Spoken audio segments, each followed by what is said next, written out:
اب سوال پیدا ہوتا ہے قیام اللیل سے مراد کیا ہے؟ یہاں پہ میں تراویح کا جو پس منظر ہے وہ بیان کر دینا چاہتا ہوں۔ دیکھیے، جیسا کہ ہم نے خطبے میں بھی دیکھ لیا، اللہ نے قیام اللیل جو ہے اسے فرض نہیں ٹھہرایا، تطوع۔ قرآن مجید میں بھی اس کا کوئی ذکر نہیں، احادیث میں اس کی تشویق و ترغیب پوری موجود ہے۔ ایک اور حدیث بھی ہم بعد میں پڑھیں گے اس پر۔ اس کا پس منظر کیا تھا کہ اس کو چھوڑ دیا گیا۔ اب ظاہر بات ہے مسلمانوں میں کمزور بھی ہیں، مسلمانوں میں وہ مزدوری کرنے والے بھی ہیں، روزہ تو فرض ہے ان پر، چاہے مئی کا مہینہ ہے اور گندم کاٹنی ہے، روزہ تو پھر بھی رکھنا ہوگا، یہ سب کچھ۔ لیکن یہ کہ رات کو پھر کھڑے رہنا ان کے لیے، جاگنا ممکن نہیں، لہذا ان کے اوپر یہ چیز فرض نہیں۔ حضور نے تراویح کی نماز یا قیام اللیل نہ اسے فرض قرار دیا، نہ اس کے بعد جماعت کوئی اہتمام کیا مستقل۔ صرف 3 راتیں آپ نے جماعت کروائی ہے، اس میں 8 رکعتیں آپ نے پڑھی ہیں کہ جو آپ کا معمول تھا تہجد کا، وہ پڑھی، اور تہجد کے وقت ہی جماعت کرائی ہے۔ یہ ہے وہ حدیث۔ اس کے علاوہ کسی نماز تراویح جو ہے جو ہم پڑھتے ہیں 20 رکعتیں عشاء کے ساتھ متصل، اس کا کوئی ذکر نہ دور نبوی میں ہے نہ دور صدیق اکبر میں ہے۔ یہ دور حضرت عمر کی خلافت میں ہوا ہے، اور ہم نہیں کہہ سکتے کتنے سال کے بعد ہوا ہے۔ حضرت عمر رضی اللہ تعالیٰ عنہ کی خلافت کا دور جو ہے وہ تو 10 برس ہے، ہو سکتا ہے 5 برس کے بعد ہوا ہو، 6 برس کے بعد ہوا ہو، 12 ہوا ہے ان کے عہد میں۔ حضرت عمر ایک مرتبہ مسجد میں داخل ہوئے، مسجد نبوی میں، تو دیکھا کہ کچھ لوگ 8، 10، 12 جو ہے وہ ایک جو ہے حافظ کے پیچھے کھڑے ہوئے اور قرآن سن رہے ہیں، کچھ دوسرے کونے میں کھڑے ہیں، کچھ کہیں اور کھڑے ہیں، مختلف جماعتیں ہو رہی ہیں۔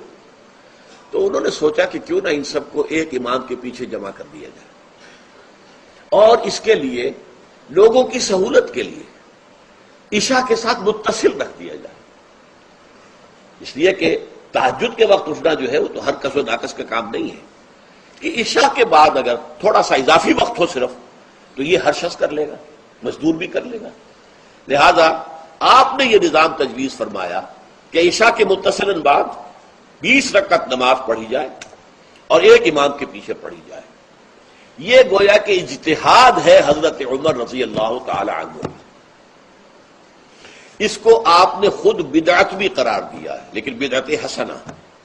بدعت کس اعتبار سے؟ لغوی اعتبار سے، نئی بات، اس لیے کہ حضور کے زمانے میں نہیں تھی، تو یہ اس طریقے سے ایک نئی بات ہے۔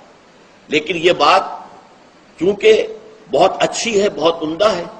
آپ جب یہ نظام چل پڑا تو ایک دن مسجد میں آئے، دیکھا کہ بڑی بھری مسجد ہے، صحابہ کھڑے ہیں اور ایک امام کے پیچھے قرآن سن رہے ہیں۔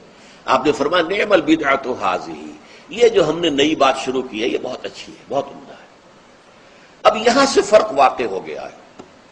ایک تو اہل تشیع جو ہے وہ تو ویسے ہی حضرت عمر سے بہت دشمنی رکھتے ہیں، عناد رکھتے ہیں، تو حضرت عمر کے اجتہادات سے انہیں نفرت ہے، انہیں دوری ہے، چاہے وہ کوئی سا بھی حضرت عمر کا اجتہاد ہو۔ ہمارے ہاں اہل حدیث حضرات بھی در حقیقت حضرت عمر یا کسی اور خلیفہ راشد کے فعل کو وہ سمجھتے ہیں کہ یہ ایگزیکٹو آرڈرز ہیں، یہ ہمیشہ کے لیے نہیں ہے۔ حضرت عمر نے اپنے دور میں ایک نظام قائم کیا، ان کے دور کے لیے ٹھیک تھا، یہ ہمیشہ کے لیے نہیں۔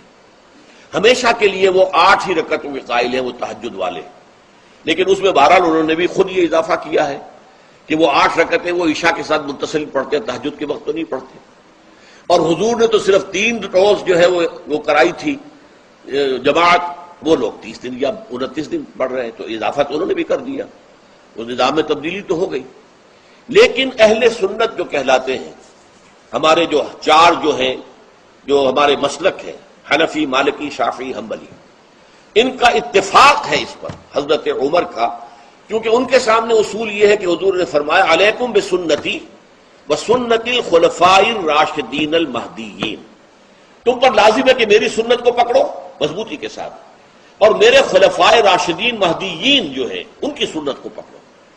اس اصول سے یہ چاروں فقہ جو ہیں حضرت عمر کے اجتہادات جو ہیں ان کو بھی پابندی سمجھتے ہیں کہ تمام عمر کے لیے، قیامت تک کے لیے امت مسلمہ پر ان کی پیروی لازم ہے، لہذا اس میں اجماع ہے۔